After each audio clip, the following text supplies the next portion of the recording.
بسم اللہ الرحمن الرحیم۔ شروع اللہ کے نام سے جو بڑا مہربان نہایت رحم والا ہے۔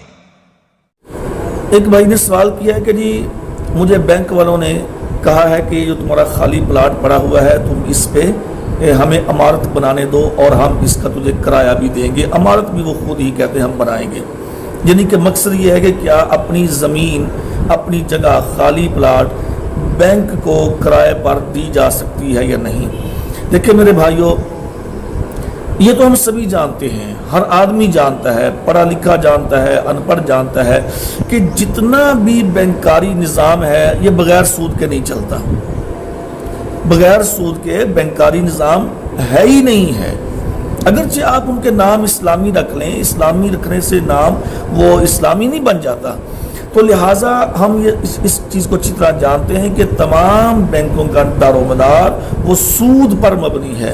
تو لہٰذا اللہ تبارک و تعالیٰ کا یہ حکم ہے، سورہ المائدہ میں اللہ فرماتے ہیں وَتَعَاوَنُوا عَلَى الْبِرِّ وَالتَّقْوَىٰ وَلَا تَعَاوَنُوا عَلَى الْإِثْمِ وَالْعُدْوَانِ، کہ نیکی کے کاموں میں تمہیں تعاون کرنا ہے لوگوں کے ساتھ، اور گناہ کے کام میں کسی کے ساتھ بھی تم نے تعاون نہیں کرنا۔ تو لہٰذا سود سے بڑا اور کون سا گناہ ہو سکتا ہے؟ اتنا بڑا گناہ ہے کہ جس کے بارے میں نبی صلی اللہ علیہ وسلم نے فرمایا کہ یہ 36 مرتبہ زنا کرنے کے مترادف ہے، اور اتنا بڑا یہ گناہ ہے کہ اللہ نے فرمایا فَأَذَنُوا بِحَرْبٍ مِّنَ اللَّهِ وَرَسُولِهِ، کہ جو آدمی سود سے باز نہیں آتا آئے وہ میدان میں اللہ سے اور پیارے پیغمبر سے وہ جنگ کرے، یعنی کہ وہ اللہ اور اس کے رسول کو چیلنج دے رہا ہے جنگ کرنے کا، وہ بدبخت جو سود کا کام کرتا ہے۔